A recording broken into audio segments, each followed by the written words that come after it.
Bonjour, je vais vous présenter aujourd'hui comment lire un diagramme potentiel pH. Alors, on trace E en fonction du pH. Nous avons donc la séparation OX-RED. La séparation OX-RED, elle est soit horizontale, soit inclinée. Ici, le potentiel ne dépend pas du pH, alors qu'ici, il dépend du pH.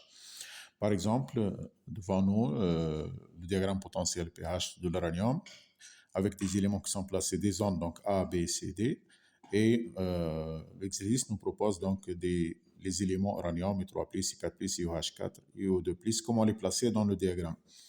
On commence par chercher les degrés d'oxydation et successifs, et on place en plus bas lorsque le potentiel est plus petit, donc celui qui a le degré d'oxydation le plus petit, puis le degré, plus E augmente, plus le degré d'oxydation augmente. Donc ici, on place l'uranium, ici on place I3+, et ici, nous avons deux éléments où on a une séparation verticale, donc ils ont le même degré d'oxydation.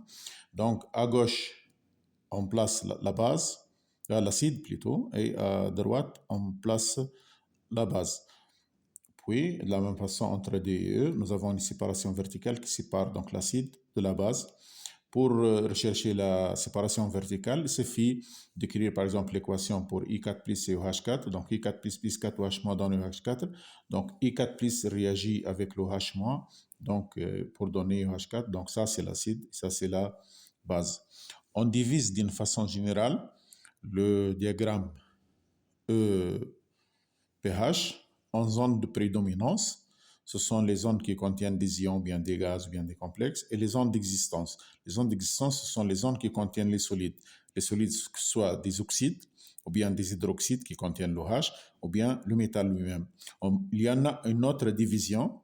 On peut aussi diviser le diagramme EPH en une zone de corrosion.